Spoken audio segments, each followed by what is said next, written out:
Facebook থেকে আপনার ছবি স্ক্রিনশট নিতে পারবে না বা ডাউনলোডও করতে পারবে না। অনেক সময় কিন্তু ফেসবুকে পার্সোনাল অনেক কিছু পোস্ট করা হয়। বিভিন্ন লোক আপনার ছবি স্ক্রিনশট নিয়ে সেগুলো আবার অন্য অ্যাকাউন্ট থেকে পোস্ট করে। আপনি ফেসবুকে একটি অসাধারণ সেটিং করে রাখতে পারেন। এটি করলে আপনার ছবি কেউ স্ক্রিনশট বা ডাউনলোড করতে পারবে না, আর অন্য অ্যাকাউন্টেও পোস্টও করতে পারবে না। কি সেই সেটিংটি?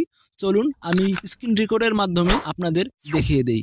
চলে যেতে হবে ফেসবুক লাইট অ্যাপ্লিকেশনে। তো আমি ফেসবুক লাইট অ্যাপ্লিকেশনে আসলাম। এখানে আসার পর আপনাদের যে প্রোফাইল পিকচারটা আছে সেখানের উপর একটি ক্লিক করতে হবে। পরে এডিট প্রোফাইল নামে একটি অপশন আছে, এর সাথে দেখবেন যে 3 ডটে আপনাকে ক্লিক করতে হবে। 3 ডটে আসার পর turn on profile picture guard এই অপশনটিতে একটি ক্লিক করতে হবে। এখানে আসার পর নেক্সটে ক্লিক করতে হবে, এরপর সেভে ক্লিক করতে হবে। অল ডান, আপনাদের কাজ কিন্তু সাকসেসফুল হয়ে গেছে। প্রোফাইল পিকচারের নিচে দেখবেন যে একটি চিহ্ন আছে, এই চিহ্নটি দেখলেই বুঝতে পারবেন যে আপনার ফেসবুকে যতগুলো পোস্ট আপনি করেছেন কেউ স্ক্রিনশট বা ডাউনলোড করতে পারবে না। তো ধন্যবাদ সবাইকে। এই ভিডিওটি থেকে যদি একটু উপকার হয়ে থাকে তাহলে একটি লাইক করে দিবেন।